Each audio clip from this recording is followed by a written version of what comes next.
Leçon 31. Les touristes adorent voyager en groupe et se faire prendre en photo devant les monuments.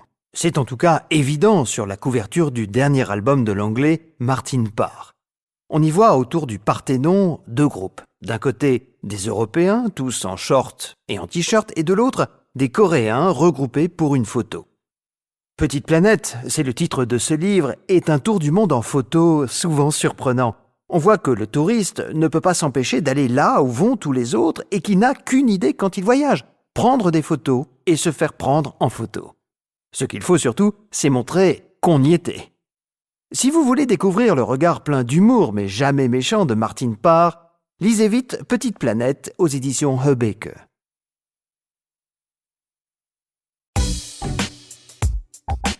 Savoir-faire. Élisa Boguet, vous êtes une grande voyageuse et tout le monde connaît aujourd'hui vos magnifiques photos de voyage. Vous vous souvenez de votre premier voyage ? Mon premier voyage ? Ah oui, je m'en souviens assez bien. J'avais 15 ans et j'étais au lycée Henri IV à Nantes. Vous pouvez nous raconter un peu comment ça s'est passé ? C'était en 1987. Oui, c'est ça, 1987. Il y a plus de 20 ans. Avec notre professeur d'allemand, nous sommes partis pendant 2 semaines en Allemagne, dans une petite ville à côté de Munich. Au moment où nous sommes sortis du train à Munich, nous avons vu nos familles d'accueil sur le quai. Elles nous attendaient avec notre nom écrit sur un papier. Je suis allée vers la dame qui avait mon nom. Elle était très gentille et elle a commencé à me parler en allemand. Et là, c'était terrible, parce que je la regardais et je ne pouvais pas dire un mot en allemand. Je comprenais tout ce qu'elle me disait, mais j'avais peur de parler. Et je suis restée comme ça pendant plusieurs minutes, sans parler. J'étais ridicule. En cours d'allemand, j'étais une bonne élève, et là, plus rien. Nous avons alors quitté la gare, puis nous sommes allés chez elle. Je ne sais pas pourquoi, mais à un moment, j'ai commencé à parler. Et là, à partir de ce moment-là, je n'ai plus eu de problème. Les 2 semaines que j'ai passées là-bas étaient vraiment super. Je suis retournée dans cette famille 1 an plus tard, mais cette fois-ci toute seule.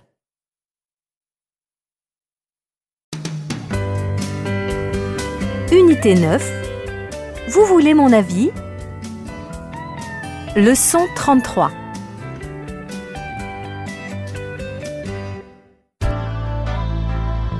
Alors Antoine, de quoi allez-vous nous parler ce matin ? De réussite. Ah bon ?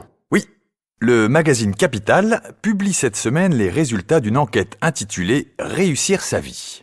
Et alors, qu'est-ce qu'il faut faire pour ça ? Eh bien, si on demande aux Français ce qui est le plus important selon eux pour avoir une vie réussie, ils répondent que c'est d'abord d'avoir une famille heureuse et ensuite de vrais amis. Parmi les autres réponses, il y a aussi 2 choses importantes. Vivre en conformité avec ses principes moraux et avoir du temps libre pour profiter de la vie. Je crois qu'on demande également aux Français de citer des personnalités, c'est ça ? Oui, exactement. Dans cette enquête, on leur demande quelles sont les personnalités qui symbolisent le mieux la réussite, selon eux.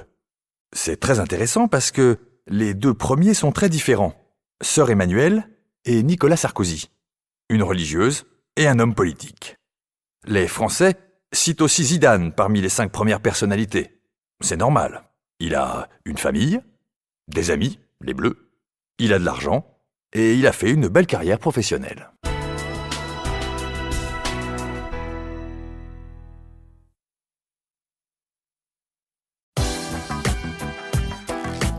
Leçon 34.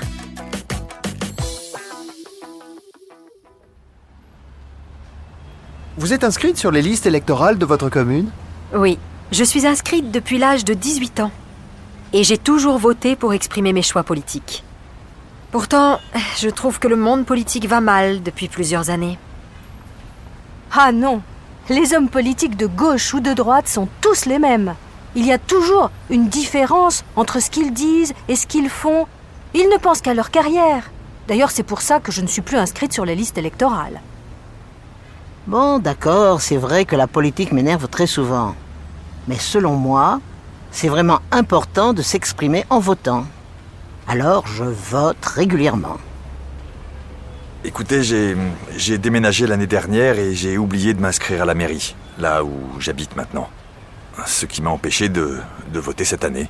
Mais je vais le faire avant fin décembre. Les gouvernements changent, mais les problèmes restent les mêmes. C'est toujours pareil. Même si je suis toujours inscrit sur les listes, je ne vote plus. Ça ne sert à rien. Oh, j'aimerais bien. J'habite en France depuis 10 ans, mais je ne peux toujours pas le faire. Contrairement à mes amis, j'ai gardé la nationalité brésilienne.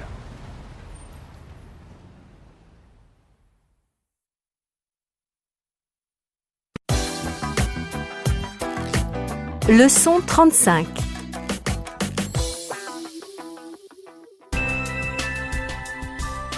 Richard travaille à l'association Partage, une association qui aide les personnes défavorisées. Il est l'invité de l'émission d'aujourd'hui sur France Radio. Richard, vous voyez chaque jour des personnes qui vivent dans des situations financières souvent difficiles. Que pensez-vous de la société actuelle ? Eh bien, j'ai parfois l'impression que la seule chose qui intéresse les gens aujourd'hui, c'est l'argent. Il faut travailler plus pour gagner plus, comme disent nos hommes politiques. La télévision est pleine d'émissions qui ne parlent que de réussite financière, de gens riches et célèbres. Dans les magazines, c'est la même chose. J'ai vu encore ce matin sur la couverture d'un magazine un gros titre sur les 10 personnes les plus riches de la planète. Ce serait bien peut-être que tout le monde réalise que dans la vie, il y a des valeurs comme la solidarité qui sont plus importantes que l'argent. Vous ne pensez pas que c'est un peu excessif ce que vous dites là ? Le monde n'est pas aussi sombre que ça, non ? Je suis certaine que la solidarité existe encore. Regardez, il y a de très nombreuses associations comme la vôtre qui aident les autres. Je suis d'accord avec vous. Mais si chacun d'entre nous aidait les autres autour de lui, ces associations n'auraient pas besoin d'exister. Oui, mais alors, comment peut-on changer les mentalités selon vous ? Je pense qu'il faut commencer par l'éducation des enfants, à l'école et en famille. Après, c'est trop tard. Malheureusement, je ne crois pas que nous soyons prêts pour ça.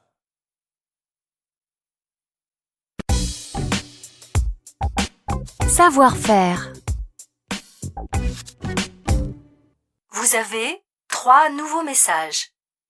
Message reçu aujourd'hui à 11h40. Bonjour, c'est Salima. Il y a une émission à la télé ce soir sur Sœur Emmanuelle et j'aimerais beaucoup la voir, mais je ne serai pas à la maison ce soir pour la regarder. Est-ce que vous pouvez l'enregistrer ? Ce serait vraiment gentil. Je vous appelle demain. Bisous. Message reçu aujourd'hui à 11h55. Salut, c'est Jérôme. Qu'est-ce que vous faites ce soir ? On va au resto avec Émilie. Vous voulez venir avec nous ? Bon vous nous appelez, ok ? Message reçu aujourd'hui à 12h10. Coucou, c'est maman. Dites-moi, je pars cet après-midi à Nice. Mais je n'ai pas la nouvelle adresse d'Alice pour lui envoyer une carte postale. Vous pourriez me la donner ? Je vous fais plein de bisous. Et je vous appelle ce soir quand j'arrive à Nice.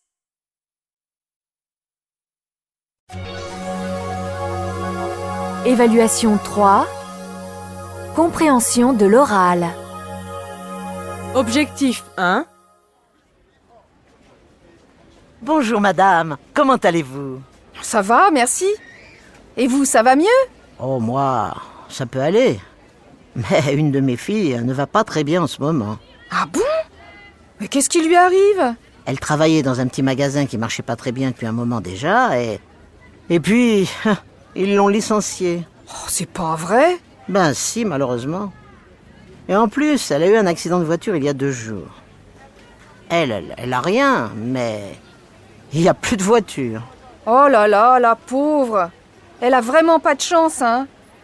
Et l'autre, la plus jeune, elle va bien? Oh, ne m'en parlez pas de celle-là.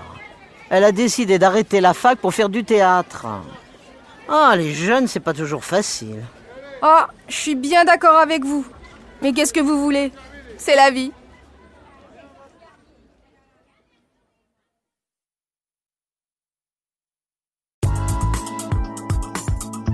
Objectif 2.